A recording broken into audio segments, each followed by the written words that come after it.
I'm really honored to be here today. And, there's a lot more people here than I thought there would be when I walked into the room. I was like, oh my gosh. So I'm a little bit nervous about the work, a little bit on that. So my company is Ms. Style Lab. Before we get too far, I want to remind you of the hashtag accelerated DSM. So please engage. If you have questions, I'll check Twitter afterwards, and we'd love to have a follow-up conversation if you so desire.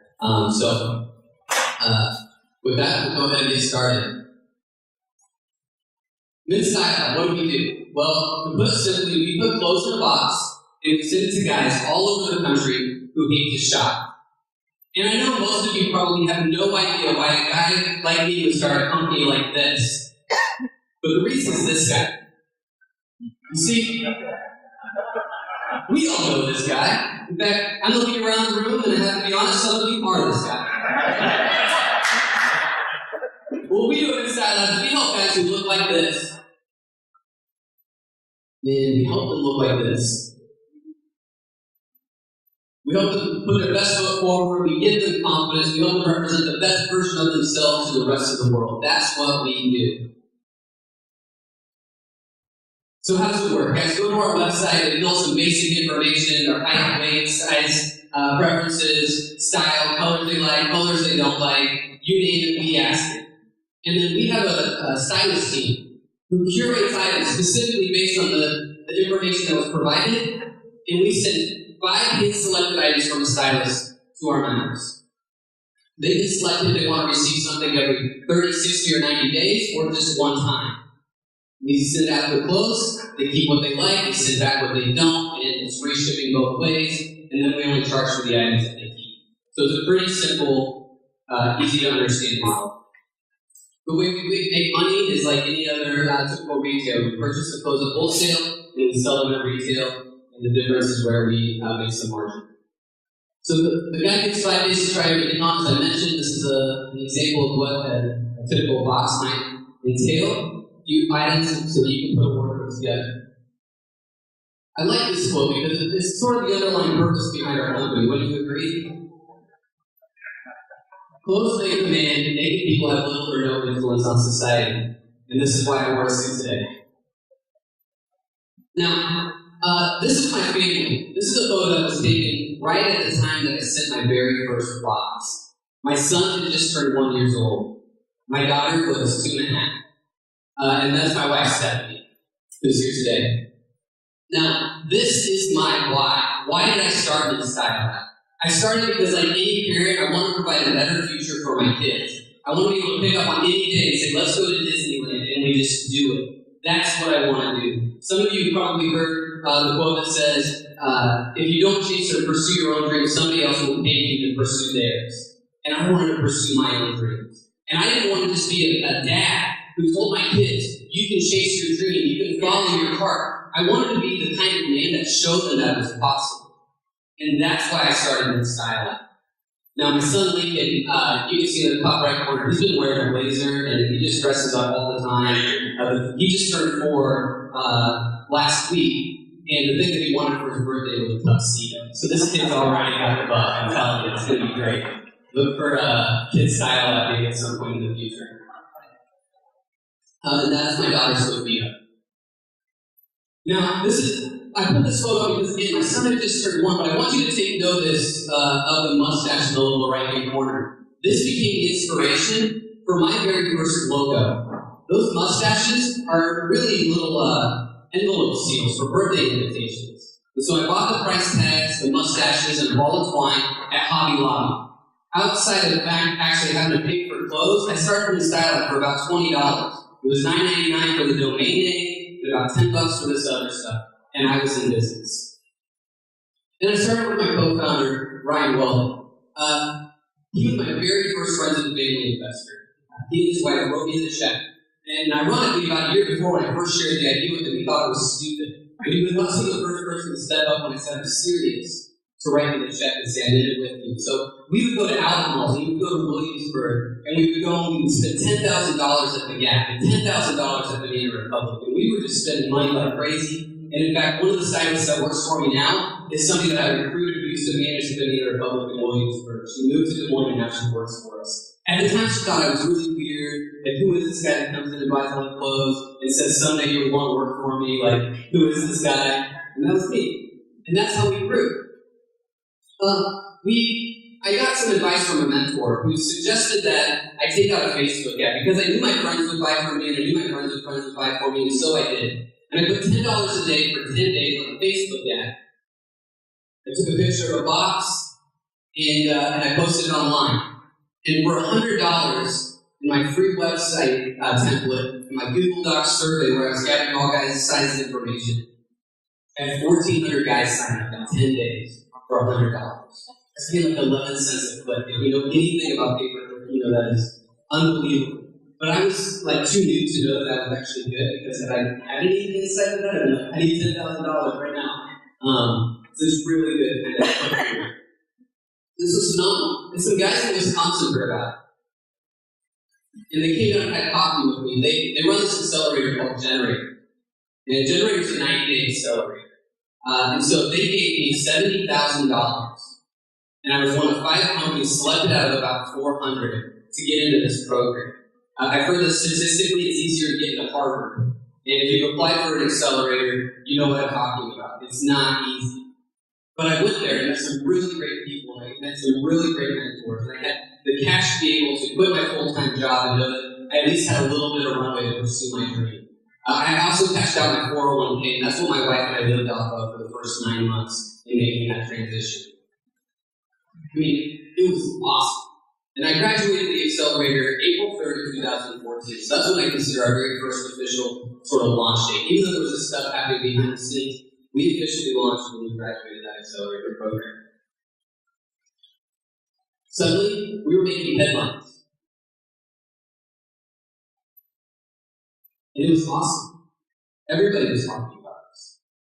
Some publications you might not have heard of, but we were definitely in the news. It was something that I'd always dreamed of. Here I was, this guy that started this company in my basement, and I was finally I was moving on up. Who here was like $1.9 million, right? It was awesome. And so it started just me and Ryan. But it quickly grew to where our team was 27 people. Really fast. We were spending up to $50,000 or more a month on marketing to acquire customers. We had an inventory of $750,000. Can you imagine going through this bootstrap, spending money at Banana Republic and J. Crew, and now I had all the product that I could want, and I could acquire all the customers that I want, and I had a dream team of 27 people. It was amazing. But even better than that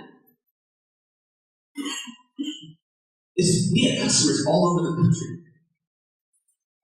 It wasn't a small number of customers. We kept growing and growing. And it was amazing. We had thousands and thousands of customers. And they were paying us money. And it was awesome. And can you imagine? Who here is that not your dream? You're an entrepreneur, you're chasing, you're going after, you want to raise all this money, and you want to see all those customers, and you want to have this dream team, and you want to make the headlines. And this for me was a dream come true. Until it became a nightmare. I want to take you to July 14th last year. It was a Tuesday. And it was 11 o'clock at night. And I had a call with a couple of investors, because that's the time when you get to talk to investors when you fix things. I was preparing for a board meeting that I had the next morning. And I was preparing for this board meeting because we had just missed our revenue number by $200,000 out of nowhere. Didn't see it coming.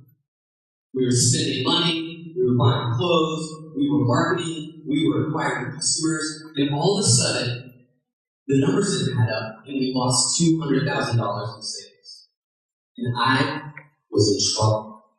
I was freaking out. So I started looking at the numbers. I started trying to figure out every way that I could what happened.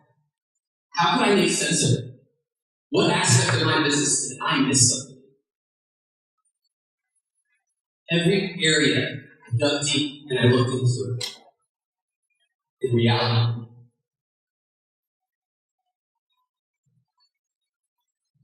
I was no longer going to have a company in 42 days.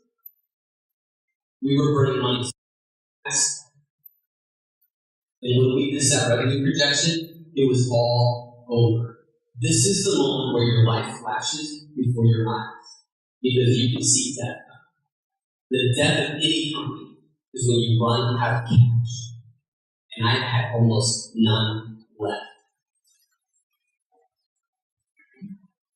Some of you may have heard of the Startup Genome Project. They did research and they identified 3,400 startups that had raised money. And they wanted to know what did they have in common. But more specifically, they wanted to know what percentage of them failed. 94% of startups failed. But even more, 74% of startups failed because of what is referred to as premature scaling. Premature scaling is defined as spending too much money on marketing and hiring too many people and having too much product. It was exactly the status that we were in. And we were about to become a part of this system.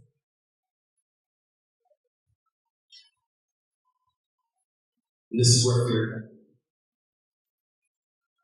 I was scared. Fast forward to the next morning. I could not sleep. I had this board meeting. I had to let them know the position that we were in. The agenda went out the window. Because we were in trouble. So this call was planned for about 2 hours, but in reality it lasted probably less than 30 minutes. I was told to figure it out.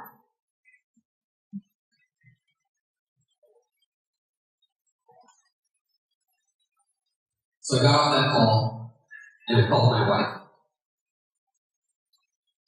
She didn't know any of this was going on. So I had her meet me at the Starbucks parking lot, Starbucks on Front Drive. And I get out of my car, and I get in her car, and I am sobbing. I am bawling my eyes out. Like snot-nosed crying. Like the kind of crying that my 4-year-old son does. And as I was preparing for this talk, I asked her to recollect her memory of that day. She said, all I can remember is, he just kept saying, I'm so sorry. So sorry. And I felt like a failure. I was watching my dream go and fade away right in front of me. We had cashed out my 401k. We had nothing. We didn't know how we were going to make it. And I remember her asking me, do you want to quit? And I told her no. She said, it's okay if you do. I'll still be here. We'll get through it. I said, I don't want that. Through tears and snot, I still believed in the dream. There was something here. It wasn't worth giving up. I didn't want to quit. But I still was scared. So, we left that conversation, and she gave me courage. She let me know we'd be okay. We were going to make it. That we didn't have all the answers yet, but that I didn't need to be afraid. That she believed me. And that was what I needed to hear. So I went back, because I had to figure it out. And I started looking at the numbers again. In every area of business, I went through and I combed through, and I found everything that I could possibly cut. What numbers did we need to hit? How would it work? What was going to be the plan? I was trying to figure out how to survive. Because I was dying and I was bleeding out. It was more than bleeding out. It was all but my next day. And during this time, I had a team of 27 people just going on like nothing was wrong. just going about, singing songs in the office, and acting clothes and shipping them to guys without a clue.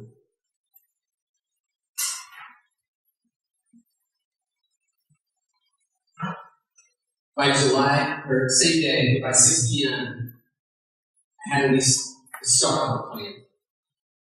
And that plan involved firing people. Our biggest expenses were in our staff, our marketing, and our inventory.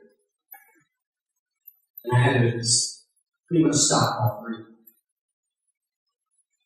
And at 6 o'clock, everybody was gone except for our sales manager, who also just happened to be my best friend. Not just my best friend, but the man who I asked to step and be my best man in my life. We had worked together for 12 years. We had run so many sales forces together. He was the man for the job. But he was the first person that I let go. With 3 kids at home. The daughter who needed surgeries for her. Again, I can keep him. And ironically, at the same time, his dad, who I refer to as Pops affectionately many a time, was hanging up these racks for our stylists so they could be better organized at their offices. And so while his dad is on the 4th floor of the Midland building, I pulled him up to the 5th floor to let him know I'm organized. One of the hardest things about that. In fact, I can't tell you, I'm still my best friend. In fact, he's sitting up here with me now. And I'm really proud of him.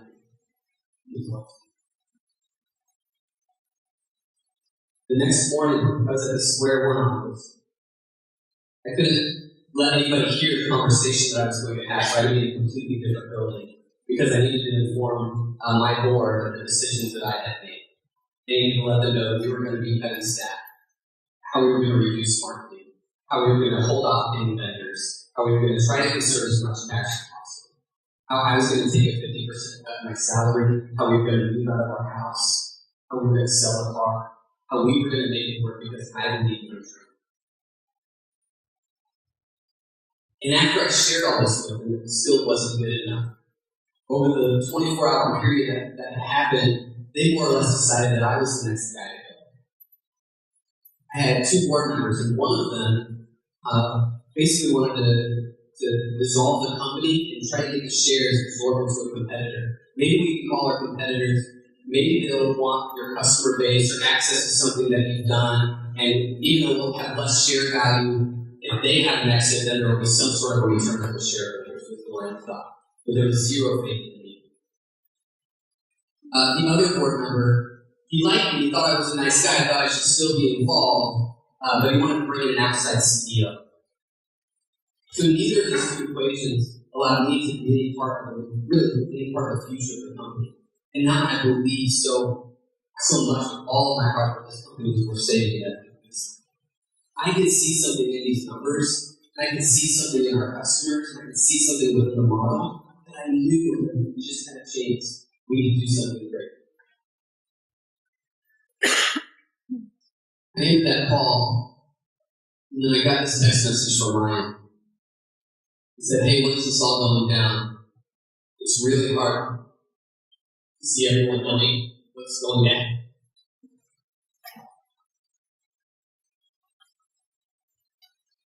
At that point in time, very few people knew. I think 3. The guy I let go, my best friend, my wife, and the co-founder. I said, probably in the next 30 minutes. He said, okay. I'll make sure everyone's on the 6th floor at 12:30. The 6th floor of the conference room is in the building. So it's July 16th. It's 12:30. In the 6th floor conference room. And I bring together my 27 people. Now, they've been trying to get a hold of the sales manager. They didn't know he was fired. And they weren't hearing anything from him, so they were really worried. And they were asking us, where is he? Is he okay? We haven't heard from him. It's new. This isn't like him. And I let them know everything that was going on. I had no option but to be completely transparent with them. And I let them know that the night before I let go of Michael. And I will never forget the gasp I heard him. I'll never forget the instant tears,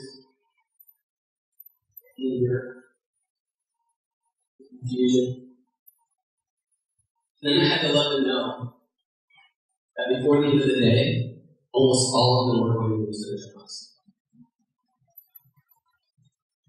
And they didn't know how many. And I honestly didn't know everyone that I was going to be able to keep and everyone that I was going to let go. Because the people that I wanted to stay, if you stayed, you had to take a pay cut. That was the only way we were going to survive. If you stayed, you had to believe in the dream. You had to roll up your sleeves and know that there's something more to survive this together. And so I informed them how the day was going to play out. I wasn't sure if I should just tell one person and then one at a time, but I thought as soon as I tell the first person, they're going to run out and tell the rest of the team. And then it'll cause chaos. So I just need to pull them together, and then I'll tell them all at the same time what's going to happen. It's going to make for a really uncomfortable couple of hours while I have these conversations going on. And I had a few people that I knew that I needed to stay. They had things that we needed. I could not afford to let them go. And then there were others. And I just didn't know who to keep. I wasn't sure. This is the day that my team would refer to as D-Day. This is the day that I would refer to as the worst day of my life. Because one by one, I had people on my team come in and say, hey, the good news is I want you to stay. But they didn't know I was going to ask them to take a pay cut.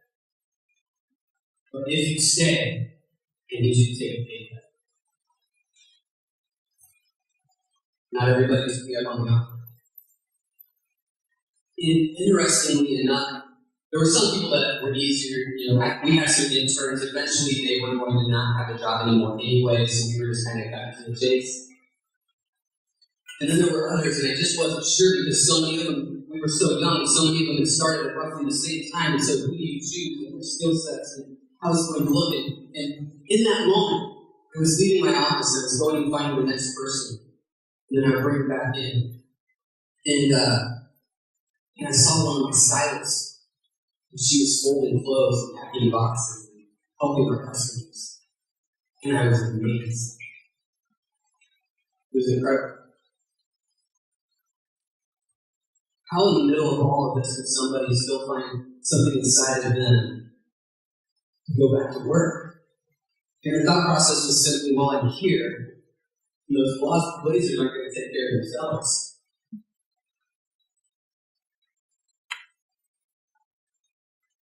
And honestly, at the time, I didn't know if she was the person I was going to keep or not, because I wasn't sure who was going to accept the offers or not. But when I saw that, I said, I've got to keep it. She gets it. I need the right people. She gets it. The next morning, after the hardest day of my life, I had a meeting with an investor because I knew my board wanted to dissolve the company and get rid of me. And I didn't know what to do, so I asked him, and he said, well, what do you want to do? And I said, I think I can fire my board. I think I want to fire my board. I think there's something here worth saving. And I will never forget the moment, because he leaned forward in his chair, and he looked me square in the eyes, and his voice became very stern. And he said, Derian, everything in you, now is the time where you play defense. Go chase your dream. Make it happen. Believe in yourself. And if you move through with this, then I'm with you. And the way that it worked is that we were incorporated in Delaware, which meant that we needed our stakeholders to take a vote on whether or not the board stayed in place. And so, because we were incorporated in Delaware, I needed 50% of the shareholder votes. Now, I held the majority, but I needed to know that my investors were with me. But before I did that, the thing I want to point out is that this meeting with this investor is in a sense what gave me permission to move forward. I knew if I had any that others would come around me. I could say, I already have one on the left. And at the time, as I think back, he had to have known that his money was on the line. Like, this thing is going out. So if the other options don't come to fruition, there's a really good chance of this thing going. And so that meeting was at 9. He said, you call your attorney right now. So we ended the meeting immediately, and I called my attorney. And I said, what do we need to do? And so we can have a vote by proxy, is essentially what we can do. We can sit down. So I started making phone calls. By noon, I was having calls with every investor that wasn't located or had a relationship with the board members that I was looking to get rid of. And I told them all what was happening and where we were at. I also told them that I had that we could do this. And I got every single investor to sign that document with me, give me the chance to continue to pursue their dream because they could see it too as they got. I had that plan and I knew what to do. I just needed a chance. After I made those calls, I went back to the numbers because this was Friday and I let my team that was staying, that was going to stay, have Friday off. And we would get back together on Monday. And on Monday, we would come back together, and I was working on the presentation because I needed to take them also through all the numbers. At this point, nothing was off the table. They needed to see every single expense so that they could have something in their mind to know what was happening, where we were going, and have some sense of why should they even stick around. Is this done now, or is there a plan? And I needed to share with them. I needed to put what I knew in my head on paper. And so again, I went through all of the numbers, I made adjustments. And then it was about 11 o'clock at night, and my computer crashed. And I lost it all. I've been working on it all day. And it just went through the worst of my life. And there's something about Excel not really getting along with that. Who knows? So I'm frustrated. And right outside is this little bodega. And I go downstairs, and I go outside, and I decide, like, it's going to be a long night, I'm going to buy an energy drink or two. But instead, I get to the door, and there's this homeless man with this scraggly beard, gray and black, his long hair, looks like he hasn't showered in months, he smells a little, and he wants to know if I'll buy him a beer. And I thought, actually, I could use one myself. So I bought 2 beers. And I went to an alley with a random homeless man. His name is Mario Anthony. He's a former Marine. And hung out with him for like 3 hours. I bought him a pack of cigarettes, and he just hung out in this alley. And we talked and told me about his family and his kids and places in the world he'd been. It was amazing. And I tell that to you, you probably don't believe me. I can understand why you wouldn't. But I was fortunate enough to snap a picture of this. This is Mario. Now, some of you may not know this, but prior to Mid-Style Lab, I had started a nonprofit inner-city outreach organization called the Dream Center. And I ran it for 5 years. It was targeted towards underprivileged kids and families and those that are homeless and less fortunate. And so I felt like I was reconnecting with this inner part of my heart that's always been there. And the tough part, anything about nonprofits is always having to go to people to raise money and have them help support the cause. And there was a part of why I wanted to do this that was also because I was tired of asking people for money. So if I made Mid-Style Lab successful, then I could go and put my money into these causes that I was passionate about. And I had this meeting with this man who reconnected me with that love and that heart and that passion for what it's really all about, helping others. Mario gave me perspective about what's really important in life. I just let all these people go. One of them was getting married and leave. She no longer had a job. The stresses of getting married are enough by themselves to go into that without a job. Some of them were best friends. It was so hard. And even though it was hard, and real quick, I know some of you in this room know some of the people that used to work for Miss Dialab. Some of you are those people. And I see you sitting here today. I just want you to know, the deepest part of my heart, I'm sorry. And you know who you are. It was not the plan for this to happen. You just gotta know that I'm really sorry. I'm sorry that I couldn't keep you on. I'm sorry for how things played out. I'm sorry for the pressures that I felt for my work. And you know firsthand, because you were there. So you have a sincere appreciation because you were a big part of the history of this time. So thank you for that. July 22nd, it's Wednesday, it's 9 a.m. This is when I went down. This is when I fired my board. This is when the votes came in. And my vote went well over the top.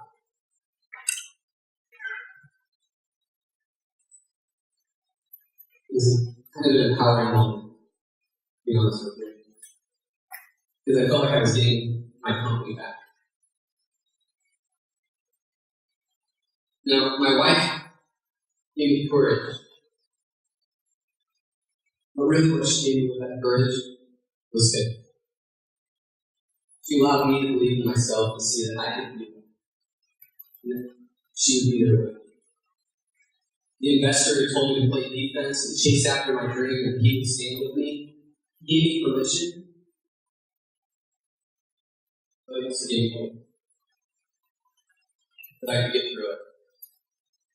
And that chance meeting with Mario, having a couple of beers in the back alley, how it gave me perspective, it really showed me what's important and what matters. The fact of the matter is, you can't cheat grind. This is my grind story. So what happened next? Well,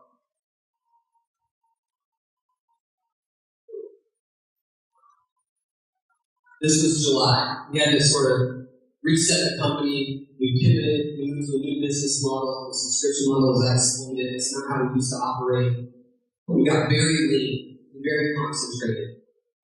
And from September to the end of 2015, we were growing more than 40% month over month in sales. And raising another $1 million from investors that, had I shared this story then, probably wouldn't have invested. But I had to keep your eyes focused on moving forward, because that's where we're going. And they believed in me. Many of them are here now. I just want to say thank you. You know who you are.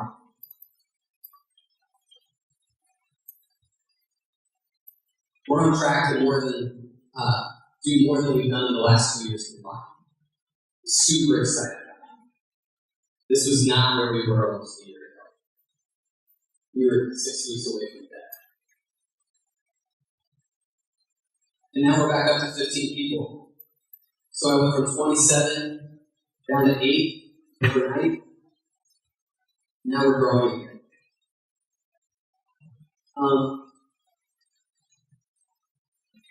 We're also back in the headlines again.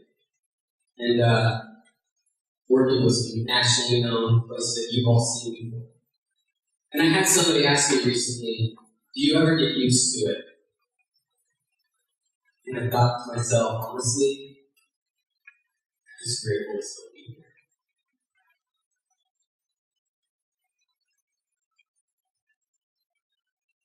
So what can you take away from this? Henry Ford says, whether you think you can or you think you can't, you're right. I think it's a pretty appropriate quote. And what I would say to you is, make your vision so clear that your fears become irrelevant. Because we all fight different battles. We all face different stuff. If we're honest with ourselves, we're all scared. Now, it's not wrong or bad to be scared, but it's what we let fear do. Because with fear, we quit to work. With fear, we lie. With fear, we ruin relationships. With fear, we waste other people's money. With fear, we witness the death of our own dreams. So don't be afraid of fear. Don't let it paralyze you. Embrace it. Be grateful for the opportunity. Stay humble. Stay courageous. Because no one is going to fight for your dream as hard as you will. I appreciate your time tonight. Thank you so much.